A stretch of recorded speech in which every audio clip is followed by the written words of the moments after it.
내 영혼아 여호와를 송축하라.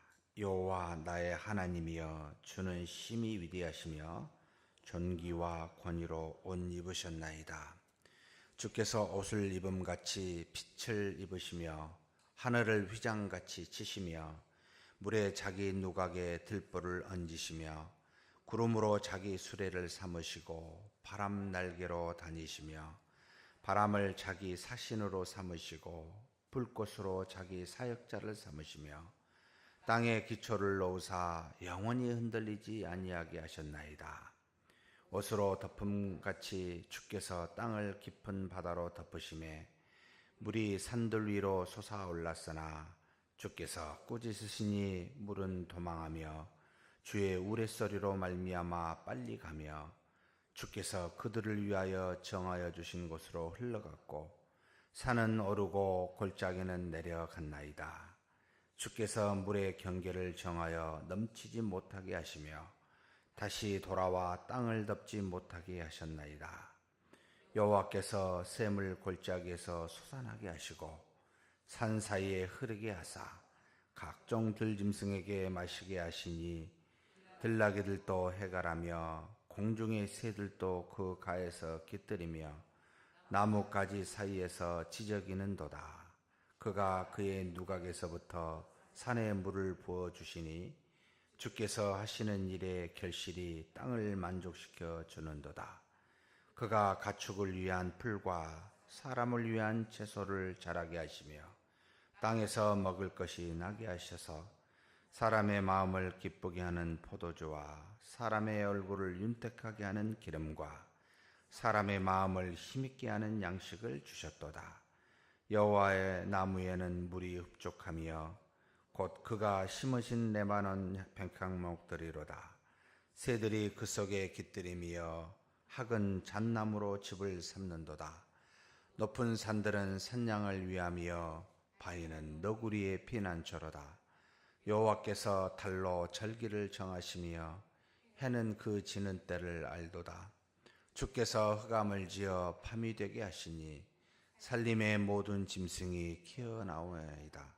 젊은 사자들은 그들의 먹이를 쫓아 부르짖으며 그들의 먹이를 하나님께 구하다가 해가 돋으면 물러가서 그들의 굴 속에 눕고 사람은 나와서 일하며 저녁까지 수고하는도다. 여호와여, 주께서 하신 일이 어찌 그리 많은지요. 주께서 지혜로 그들을 다 지으셨으니 주께서 지으신 것들이 땅에 가득하니이다. 거기에는 크고 넓은 바다가 있고 그 속에는 생물 곧 크고 작은 동물들이 무수하니이다. 그곳에는 배들이 다니며 주께서 지으신 요야단이 그 속에 노나이다. 이것들은 다 주께서 때를 따라 먹을 것을 주시기를 바라나이다. 주께서 주신즉 그들이 받으며 주께서 선을 펴신즉 그들이 좋은 곳으로 만족하다가 주께서 낯을 숨기신즉 그들이 떨고 주께서 그들의 호흡을 거두신즉 그들은 죽어 먼지로 돌아가나이다.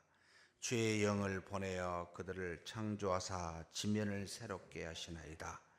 여호와의 영광이 영원히 계속할지며 여호와는 자신께서 행하시는 일들로 말미암아 즐거워하시리로다. 그가 땅을 보신즉 땅이 진동하며 산들을 만지신즉 연기가 나는도다. 내가 평생토록 여호와께 노래하며 내가 살아있는 동안 내 하나님을 찬양하리로다. 나의 기도를 기쁘게 여기시기를 바라나니 나는 여호와로 말미암아 즐거워하리로다. 죄인들을 땅에서 소멸하시며 악인들을 다시 잊지 못하게 하시리로다. 내 영혼아 여호와를 송축하라. 할렐루야. 아멘. 시편 104편은 103편과 짝을 이루는 시다. 그래서 아마도 여기 104편 위에 저자 제목이 전혀 나와 있지 아니하지만 동일하게 103편의 저자인 다윗이 지었을 거라고 추정합니다. 103편은 여호와 하나님의 긍휼과 인자하심에 대해서 그 이름의 그 기이함을 송축하는 내용으로 되어 있습니다.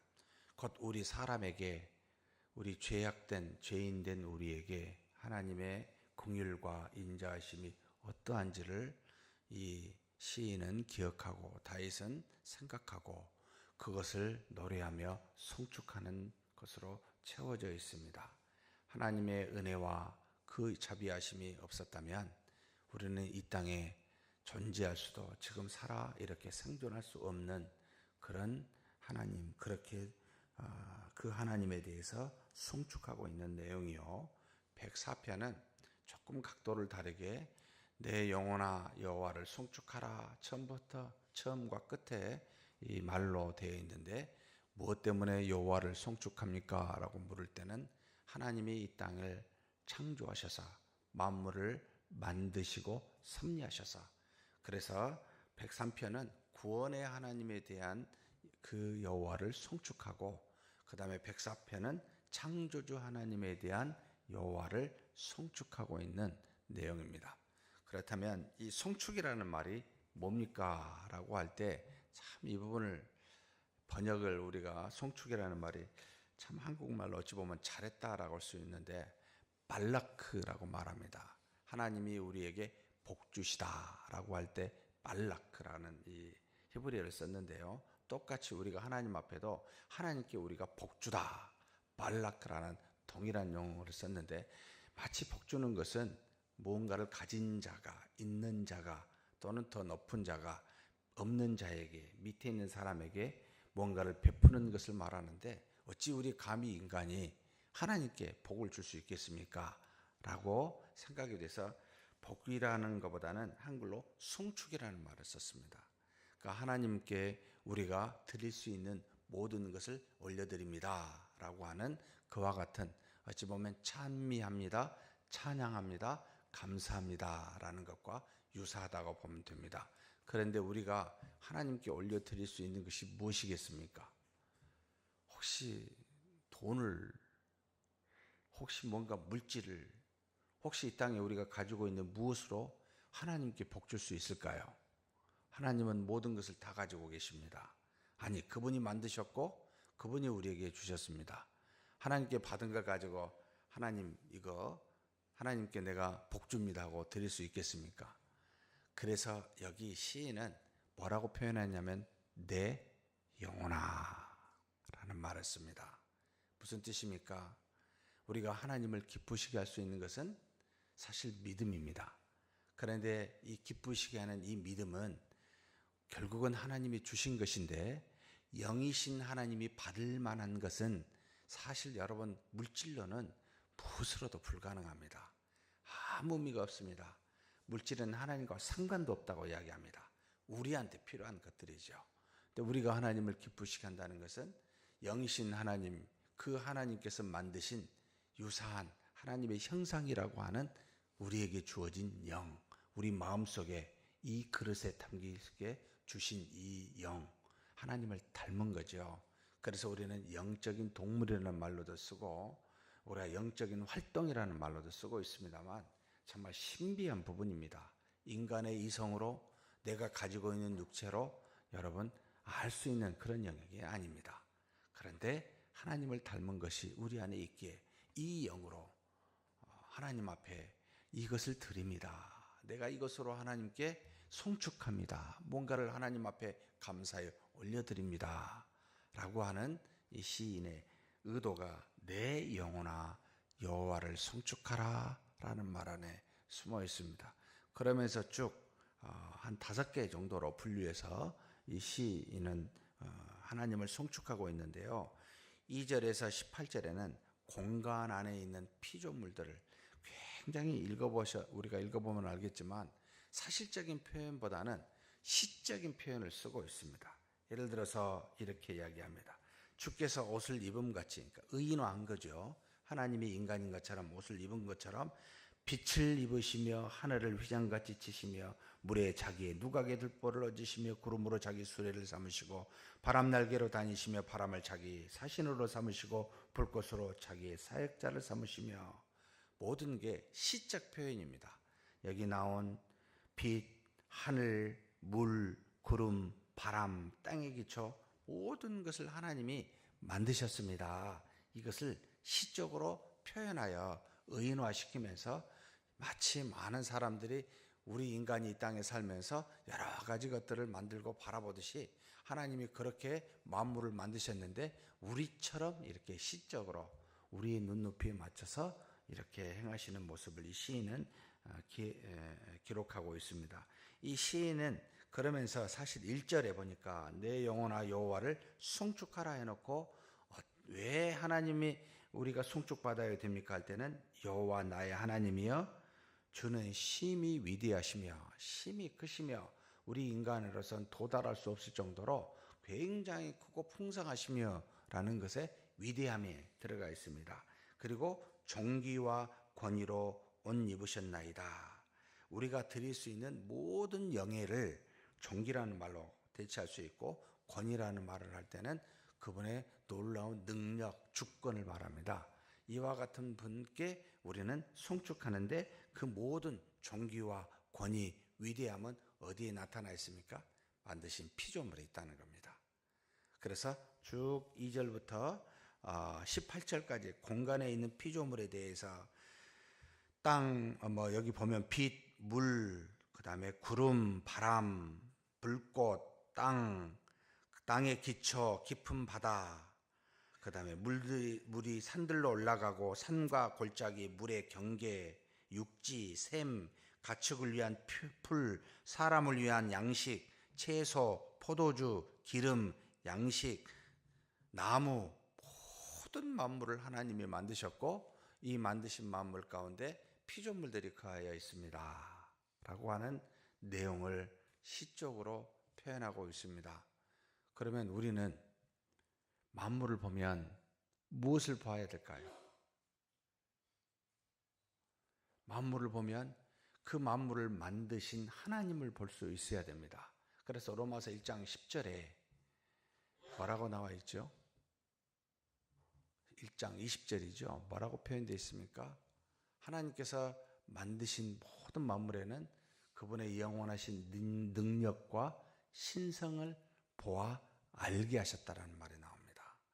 우리로 하나님을 더듬어서 성경이 아닌 것에 하나님을 더듬어서 발견할 수 있도록 한 곳이 어디라고요? 만물이라는 겁니다. 그래서 이것을 모든 사람에게 하나님이 하나님의 살아계심과 그 위대함과 존귀와 위엄을 알게 하셨는데 이것을 일반적으로 모두에게 주시는 은총이라. 그래서 특별한 사람, 택한 사람만이 볼 수 있는 이 성경은 특별 은총이라. 모두가 다 그 하나님의 은총을 경험할 수 있는 것이라 해서 일반 은총이라 해서 만물 가운데 우리로 하나님을 알게 하셨습니다. 그래서 우리는 만물에 가면 항상 보아야 될 게 그겁니다. 만물은 하나님의 그 어떤 것을 담지하고 있습니다. 굉장히 다양한 형태로, 굉장히 많은 것들로. 그래서 하나님의 풍성함을, 위대함을, 그분의 여기 존귀와 위엄을 발견할 수가 있습니다. 그래서 신앙이, 믿음이 충만한 사람일수록 자기 눈에 보이는 것은 만물이 아니라 만물 속에 계신 하나님을 볼 수 있다라고 말합니다.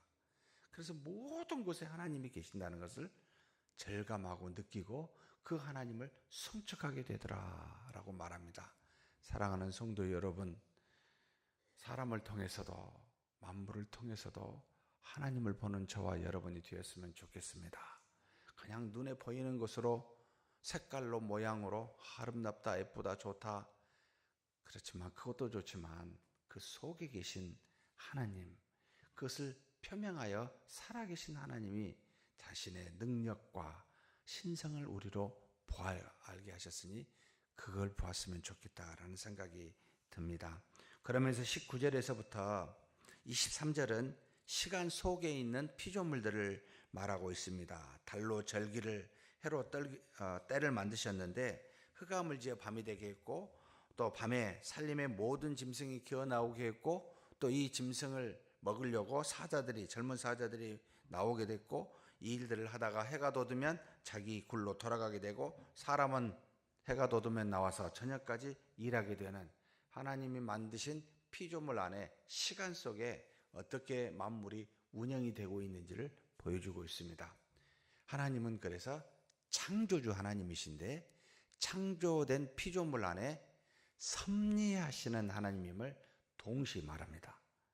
창조하시고 멀리 떠나 계신 분이 아니라 창조물, 피조물 안에서 역사하고 계시는 하나님이시다라는 것도 동시에 가르쳐 줍니다. 그러면서 24절 같이 한번 읽을까요? 여호와여, 주께서 하신 일이 어찌 그리 많은지요.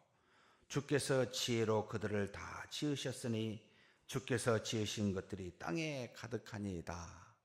가만히 봤더니요, 주께서 하신 일이 엄청납니다. 모든 만물을 전부 다 만드셨고 다 땅에 가득할 뿐만 아니라 그 안에서 일하시며 섭리하신 하나님, 정말로 말로 형용할 수 없을 정도로 주께서 엄청나게 많은 일을 하고 계십니다. 이것을 우리가 안다면 하나님의 그 풍요로움, 가득함, 부지런함, 성실함에 대해서 우리는 깨닫게 됩니다. 우리한테도 주셨습니다. 어떻게 주셨죠? 형상을 따라 곧 그분을 닮게 하셨습니다. 우리 안에도 충만할 수 있습니다. 우주를 어디에 담을 수 있습니까? 우리 마음속에 담을 수가 있습니다. 우리도 그리스도 예수님을 닮은, 하나님의 형상을 닮은 자로서 여러분, 그리스도와 같이, 하나님과 같이 풍성함과 위대함을 갖고 있습니다. 그런 우리라는 겁니다. 그러면서 그 뒤에 25절에서 29절은 바닷속의 피조물에 대해서 쭉 이야기합니다. 크고 넓은 바다가 있고 그곳에는 생물의 크고 작은 것들이 무수합니다. 그래서 주께서 때를 따라 이렇게 저렇게 쭉 하셨다라고 바닷속에 있는 것들을 다 이야기하십니다. 참 재밌는 표현입니다. 주께서 때를 따라 먹을 것을 27절입니다. 주시기를 바라나이다. 주께서 주신즉 그들이 받으며 주께서 선을 펴신즉 그들이 좋은 곳으로 만족하다가 주께서 낯을 숨기신즉 그들이 떨고 주께서 그들의 호흡을 거두신즉 그들은 죽어 먼지로 돌아가나이다. 모든 일들을 누가 하십니까? 전부 주님께서 하신다는 뜻입니다. 만물 속에 있는 모든 것이 주님의 섭리 안에서 주께서 하고 계십니다.